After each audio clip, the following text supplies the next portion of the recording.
just listen to this. Hold on, you gotta tell me when to go. Like, you gotta tell me when to start. Oh, well, how about start after I ask the question? I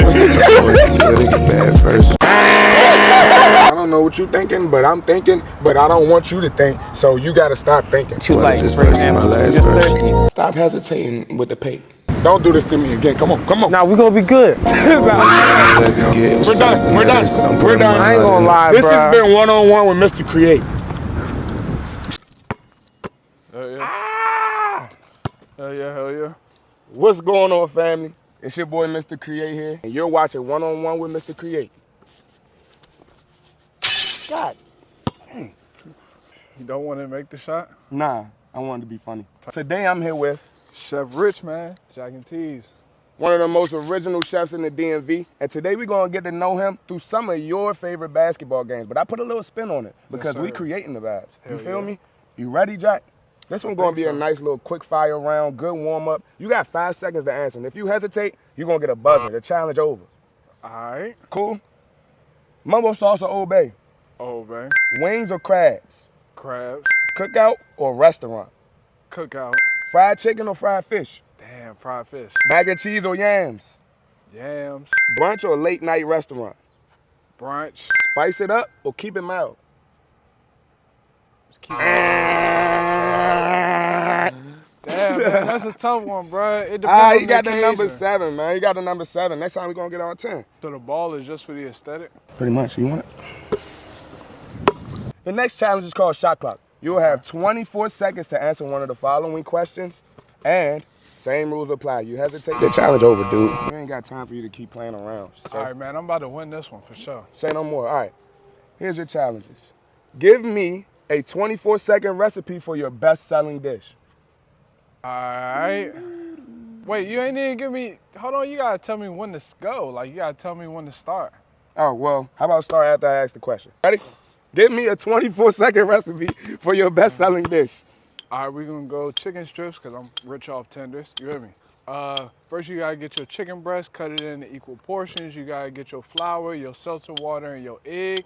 You're gonna mix that all together to get you a wet batter, right? You're gonna put the chicken in the wet batter. After you put the chicken in the wet batter, you're gonna get you some seasoned flour. Can't give you the seasoning, that's the sauce right there. You're gonna throw the chicken in the seasoned flour. After that, you're gonna shake it up, throw it in your 350-degree oil, cook it till it's nice and golden brown. 1. And that's 24 seconds. That's right there. Fuck you talking about? Nice and I hit the shot. Right, you ready for the next challenge, Jack?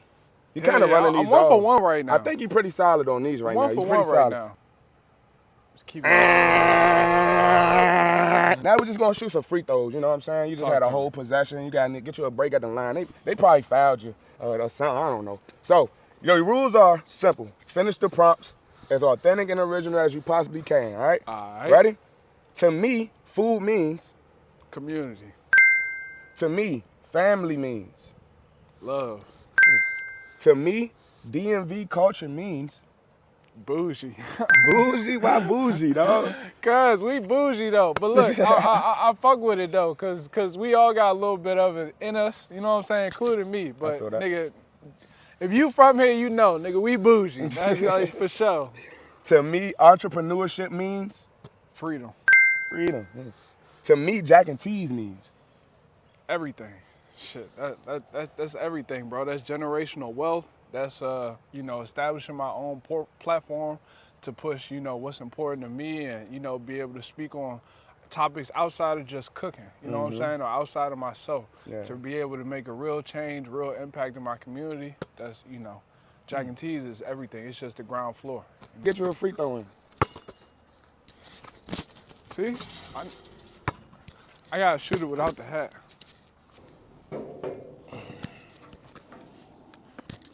Man, what the fuck? I feel funky. All right, Chef Jack, I think we did a lot of hooping today. I think you answered a lot of challenges, some meaningful questions. We're gonna end this off with a nice game of horse. But instead of horse, guess what we gonna spell it? K-R-E-8. All right, so the K is gonna represent knowledge. The R is gonna be a random question. The E is gonna be your everyday grind. The 8 is gonna be for your greatness, your legacy. What do you hope to leave behind? Feel me? So the first question I got for you, what's the biggest lesson you've learned running Jack and Tees? That you're not just building a business, you're really building yourself and building, your livelihood. And that goes more than just like the work that people might see at an event, when you're selling plates, the actual cooking of it, but it goes into creating your brand, selling who you are as a person, selling your morals, your character, creating a brand around not just the food, but what the food means to people and what the food means to means to you or me as a chef, and really creating, you spoke about legacy. Jack and Tees is the legacy. It is the foundation, the platform for which, I hope to be able to make real impact and change deeper than just, feeding people. Facts. It's a good one. Way to get your first letter, K. Now we're gonna move on to random. What's the craziest customer experience you've had at Jack and Tees? Oh man, craziest customer experience? I don't even have a crazy customer experience. Like, man, everybody that comes and they, to show support and show love, it's just genuine interaction. You know what I'm saying? It ain't been no real crazy experience. I think crazy experience for me probably came like in some other kitchens that I worked in. You know what I mean? Just where it's a higher volume, you come in contact with more people. But there's definitely, in some of the restaurants I worked in, you can get some crazy customer requests. You know what I mean? People like weird stuff. People are weird. People are weird, you know what I'm saying? But, thankfully, we ain't ran into no weird requests, nothing outside of what we can provide and offer at Jack and Tees specifically. That's all right. It's a compliment to y'all, man. We appreciate y'all. Shout out to y'all. Shout out to y'all. Yeah, now you got your second letter. We're going to E, okay? So your everyday grind. What's the hardest part about prepping for a big catering event? Time management. Because, like, you want to do things ahead of time to be prepared, but you also want to be offering the freshest product available, freshest product possible. So like we typically don't buy food for an event until like the day of. I mean, not the day of, the day before, unless we want to like something like our ribs, right, where we marinate them. If we have an event on Saturday, we'll buy our ribs on Thursday because they're gonna be marinating, that Thursday, that whole Friday, and then Saturday when we pull them out and smoke them. So it kind of depends on the cooking process. When we purchase product, but we want it to be as fresh as possible. So finding that nice balance between when we can get ahead, but now also, what we're doing ahead is going to set us up for success rather than, deteriorating the product that we're serving. The week of an event, we're constantly meeting, constantly planning. Execution really happens like I said, like the day before, a couple days within the range of, when the event's going to start. Now we're going to move on to the 8. This is your greatness. What is your championship moment in the food game? I say as of right now, championship moment was the very first event we had as Jack and Tees, man. I remember there. that. You was I there. remember it like it was yesterday. What's up, family? But yeah, I remember that like it was yesterday. So start. Let me ask you that question again before we was rudely. You feel me? What was your championship moment in the food game? The first event we ever had as like Jack and Tees, I think they're coming back. They came back. Yeah, they come back.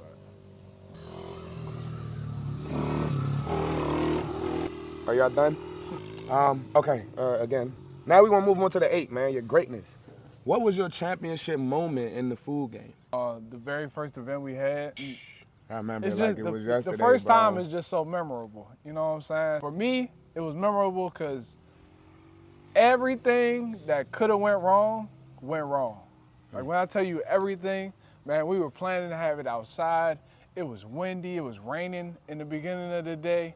We were doing like propane like fryers. The pilot kept blowing out on the fryers, man. Like everything that was going wrong, that could have went wrong. We had to bring people inside. We never planned to have people inside. It was, man. John was packed out. It had to be like 30, 40 people in my living room. You know what I'm saying? Like couple people bleeding out into the kitchen area. You know what I'm saying? Like, all waiting on like great orders for food. Man. That's crazy. It was a sight to see. Yeah, it was crazy, man. I appreciate everybody that came and showed love, showed support, bought a plate. No complaints about the food. I know niggas had to wait a minute. You know what I'm saying? Because it was going down, but you know, everybody got fed. At that point, we just trying to make sure everybody's satisfied. So we giving out endless portions of everything. Yeah, man. We just giving it out, man. You didn't gave some money. You didn't bought a plate, man. We made sure that plate was taken care of. And some of those items had actually wound up getting cut from the menu for some time being. Well, yeah, cause as a organization, we focused on execution. So what we realized is that like a part of the problem with the service is that we were just trying to do too much, to be honest. A lot of times as a chef, you want to show your creativity. You really want to showcase, you know, your skill, and you feel like you didn't put so much time and effort into this thing. You don't want to just showcase it by just offering, you know, what we've been offering recently, which is just like chicken strips, burgers, and fries. You know what I mean? You want to have a full menu to display everything that you're really able to, you know, get across to your customer. For sure. But in building a brand and in increasing our level of, what's the word that I'm looking for? Increasing our level of execution. You know, we lowered the items so that we could serve it to you in better time, you know, a better product. You know, again, people were waiting, man. I think that day people were waiting like 45 minutes, you know, to get food and stuff like that, man. That just, you know, I know we're a small operation, but that just, that bothers me. You know, so I feel like we bit off a little bit more than we can chew. And as things have progressed, you know, we add more things. We've had salmon nuggets to the menu. You know, we got other things that we're gonna be adding and bringing back to the menu. Wings, catfish nuggets. You know, even adding some whiting, crab stuffed salmon. You know, we got things that we got recipes and menus that we want to showcase, but we just want to do it once we can do it and offer it at a, you know, an efficient level to you all. It's all about, you know, offering the best product, the best experience to you all. That's what's always on my mind as a business owner. All right, man, you got to answer 2 questions to get that 8. You know what that 8 do to MR.KRE8. You know what I'm saying? You can't have MR.KRE8 without the 8. You feel me? So we're going to, man. Go ahead. So, what do you want Jack and T's to be remembered for in 20 years? I feel like in 20 years, Jack and T's should be, you know, Jack and T's should be like an established franchise. I really want to take it from where we are now to owning a food truck, from the food truck going to a storefront, you know, and eventually maybe even a restaurant. Definitely want a couple of like restaurants, but a couple of storefronts wouldn't be like a, you know, I've created Jack and T's, me and my partner Eli, who's not here, obviously. Shout out Chef Eli. I couldn't do it without you, brother. But we created Jack and T's to really be a brand to rival like, you know, Famous Dave's, to rival like Hip Hop Chicken, you know, to really rival like some of those like neighborhood carry-out spots. You know, really reaching that audience of people, because that's our people. That's what we eat most regularly, most frequently. You know, you're not in a 5-star restaurant, you know, that's like for somebody's birthday and stuff like that. And that's cool, all respect to, you know, top tier chefs, you know, because that's top tier culinary experience. But when I got into my culinary journey, when I went to culinary school, I wanted to take the skills I learned and elevate the food that I always loved. You know, that makes sense.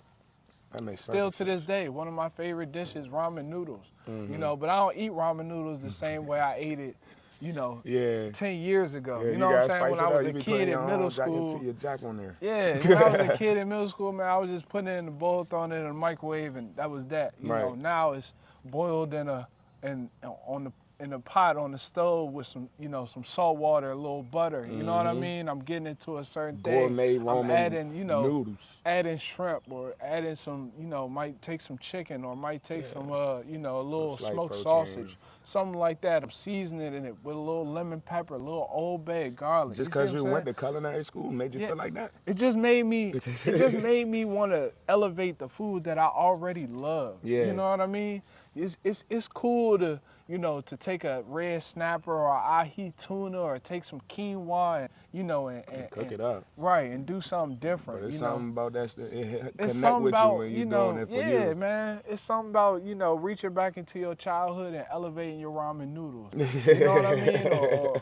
Or elevating your hamburger. You know what I'm saying? Or elevating your chicken strip. Taking these meals that hit so close to home, that's so regular and familiar to our Jack, culture. Jack, it's bees and hey, Jack, man.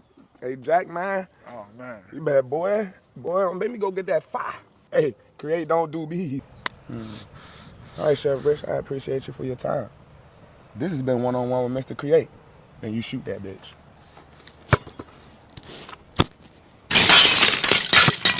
I gotta make it, obviously. No, you don't have to.